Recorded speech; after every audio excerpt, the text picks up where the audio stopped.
Hey guys, Foxdrop here with a video on when to be pushing down lanes after you have ganked as the jungler. So you're playing in the jungle and you decide to pay a visit to the top lane. You try your hand at a gank where you're successful and you nab yourself a kill. But what do you do now? Do you keep pushing the minion wave or do you back off and leave it? So the first thing to know about when to push down lanes is to know why you're doing it. What are the goals that you want to achieve by pushing? Now this isn't as complicated as you might think. In fact, it is really rather simple. There are two main things you want to achieve by pushing. The first of which is that you want to create a gold and experience gap between the two laners. Now because you can't conjure up minions out of thin air, there's no way to be giving your laner extra CS. So the way you need to create that gap in gold and experience is to deny it from your enemy. And that is why you push minions to the tower, because then the tower will kill the creeps, making it so that the enemy laner does not get that gold and that experience. And the second reason is to soak up gold and experience as the jungler.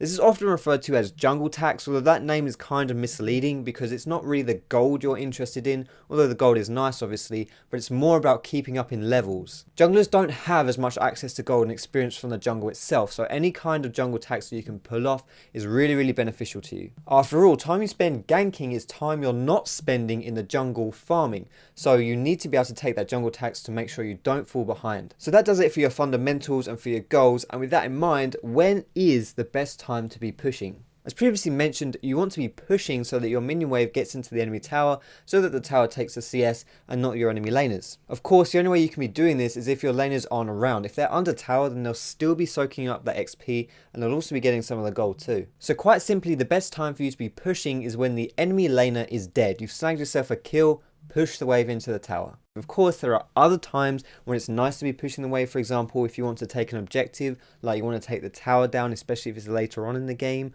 or you want to go take dragon after you've pushed the wave. It's also very good for drawing out the jungler's attention as well. But for a default setting, you should really be looking to push down the wave whenever the enemy is dead. However, there are times when you shouldn't be doing this, and so considering that is your default setting to push, your real thinking has to come down to when you shouldn't be pushing the wave. Sometimes it's not a good idea to push the wave if your allied laner has died. If your ally isn't around to soak up the XP that you'll be getting for pushing the wave into the tower, then that can actually put him further behind your enemy laner depending on how many creeps there are. So I find if there are more enemy creeps than there are allied creeps, it's good to just last hit and freeze the wave. After all, your creeps will die to the enemy creeps, which is the exact same effect as if the enemy tower had taken them instead. Now, like I said, not only do you run the risk of denying your ally too much CS, but if there are a lot of minions in particular, you may not be able to push fast enough to get your minion wave denied by the enemy tower before the enemy laner returns. So not only does your ally miss out on a lot of CS, but the enemy gets a full serving, and this can really negatively influence the flow of the lane. Of course, your ally doesn't actually have to be dead for it to not be a good idea to push.